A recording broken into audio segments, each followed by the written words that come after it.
بسم اللہ الرحمن الرحیم۔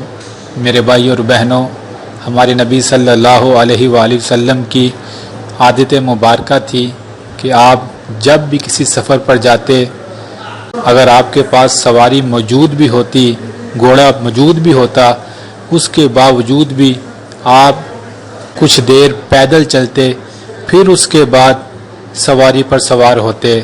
سبحان اللہ، یہ ایک سبق ہے کہ ہمیں پیدل چلنا چاہیے۔ اور آج اگر آپ دیکھیں تو تمام ڈاکٹر، تمام میڈیکل اور ہر معاشرے کا بندہ یہ کہہ رہا ہے، صحت بنانے کے لیے، بیماریوں سے بچنے کے لیے ہمیں پیدل چلنے کی عادت ضرور ڈالنی چاہیے۔ لہٰذا آپ سنت سمجھ کر ضرور روزانہ جتنا بھی ہو سکے پیدل چلیں، اس سے آپ کی صحت بہتر ہوگی اور آپ بہت ساری بیماریوں سے بچ جائیں گے۔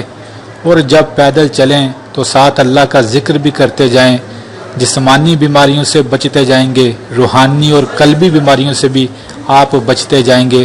عورتیں اگر ہو سکے تو گھر میں واک کر لیں، اگر باہر نہ جا سکیں تو، اور مرد حضرات کوشش کریں کہ فجر کی نماز پڑھنے کے بعد ضرور چہل قدمی کریں۔ اگر ہماری صحت میرے بھائیوں اور بہنوں صحیح ہوگی تو ہم بہترین طریقے سے نمازیں پڑھ سکیں گے، عبادات کر سکیں گے۔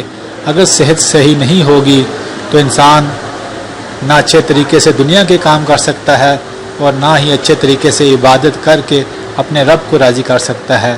لہٰذا دن کا کوئی ایک وقت مقرر کریں، ضرور سنت سمجھ کر پیدل واک کیا کریں، انشاءاللہ آپ بہت ساری بیماریوں سے بچ جائیں گے۔